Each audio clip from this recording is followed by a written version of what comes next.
po jako akawuwo kawo perisiti yangira gati zirese kyaddaaki olutalo lw'ensimbi zibaawa ababaka ba paalamenti obukadde 20 buli mubaka nga zinono zaali zeekuusa ku kulwanyisa ekirwadde ekya ssenyiga omukambwe ayogeza ensi zonna obwama lwandituuka ku nkomerero oluvannyuma lw'okutandika okulaba nga n'ababaka baali balayira ne batuuka n'okukomba kwebaza eriibwa nga beerayirira nti si baakozizaayo okulabwako nga bazizaayo. olabo oyo omulenzi yazikuwa kubanga mwaziteekako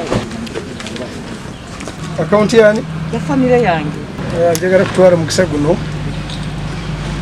kwebaza omubaka wa munisipaali y'e Mukono Betty Namboze Bakireke omu ku baawera nga bwe batalizizza abukeereza nkokola ku kitebe ekya disitulikiti y'e Mukono okusinkana ssentebe w'akakiiko ka COVID era omubaka wa pulezidenti mu kitundu kino Fred Bamwine okumukwasa ensimbi zino. ssente ezo nzireese kuba kooti ye yatulagira tuzireete wano bazituwa ne batuwaabira ne batusinga kooti neragira tuzireete wano lwa nsonga nti nga ffe ababaka ba paalamenti tetusobola kubanga tugula ebintu tubigabe ate tuddeyo tutuule mu paalamenti ate tulondoole ensimbi y'omusolo bwekolaki bwekozeseddwa. wabula Namboze ategeeza nga bw'ayagala ensimbi zino zigulwemu emmere eweebwa abalwadde abali ku ddagala lya Mukenenya ssaako n'abakyala abali embuto kubanga ssente zaali z'abantu era nga zirina kukolera bantu. Ekisinga kyenjagala waliyo abantu abalwadde ba siriimu abafuna eddagala wennyini awali omusawo agaba eddagala we twalitadde emmere oli bw'ajja okunona eddagala ne bamuwa n'emmere. Ekimu ku bintu ebinnuma be bakyala ab'embuto abajja ewange ku makya nga bakaaba enjala n'abakyala balina obwana obuto abajja ewange awaka ku geeti ne bakaabirawo enjala. Agenze mu maaso n'atiisatiisa nga bw'agenda okusitula abantu abakerewuwe nga bamusaba emmere abaleete mu lukiiko luno lubawa emmere ekintu RDC Bamwine kyamulabudde nti tageza n'akikola kubanga amanyi bulungi amateeka kye gagamba. Omukyala ow'olubuto bw'ajja okunywa eddagala asange ng'omusawo alinawo emmere bagikole ki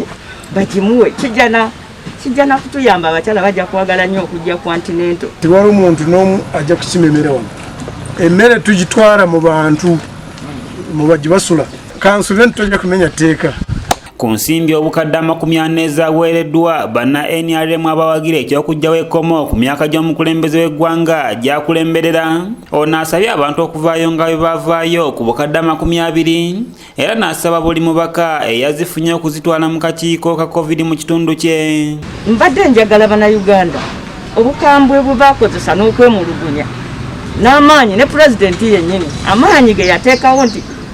zino miliyoni 2 tezigenda. Mbadde njagala ngalabeko ku babaka ba paalamenti 317 wano e Mukono tulinako 3 bendishuwa tulinako Honorable Peace Kusasira tulinako Honorable Kibuule tulinako ne Honorable Sekitole awo ndi very sure. Andrew Ssenyonga Luzindana nga ye ssentebe wa disitulikiti enakukulumidde ababaka abakomyawo ensimbi olw'obukwakulizo bwe babateekako n'ategeeza ng'ensimbi zino nabo bwe batazinako buvunaanyizibwa ate nga n'obukadde obusaba mu 100 bwali tebuyina kye buyinza kukola okusinziira ku mirimu gye balina era nga zaaliko n'obukwakulizo bungi nnyo. 18 nga zitwalawusiza abasawo that means badire etondo ne baliteeka ku nnyanja naye bw'okimanyi tosobola kuddira ffe ne bw'ogamba miliyoni 5 n'obireeta nga biri ku ekyo kumpi oba era otaddeko kubanga. James Nkata nga yakulira abakozi agamba nti obukadde 115 ezaabaweebwa baazikozesa bulungi nnyo era ng'aliko ne risiiti gy'awadde omubaka Namboze olw'okuzzaayo ensimbi zino wabula nga kino Namboze akiwakanyiza n'ategeeza nga Kawoono bw'atalina kye yali yamuwadde era ng'ensimbi zino zaakomezaawo azikomezaawo nga granti. Ate ng'ejjo mpadde ssente naye nkuwa risiiti eyo si eri nnomo risiiti eyo evira ddala mu kyuma kati akawuntanti gye yategedde dda nti essente zatuuse. Naye ate nze sirina lifandi gye nkolera kuba tolina kye wali ompadde kati ate oŋŋambye wano nti avudda ne lifandi tuyazifu nti nno najjako wano n'entwala ebi nti ffe baatugamba nti ssente ezo bazibawadde nga granti era n'olwekyo grant yawano mugikozese kakati kyempulidde nkibulidde. Patirisi Kyewalabye yakusakidde eggulire lino okulwa ABS television kubanga kati gwe Katonda akuyambye nti bakuwa millions 2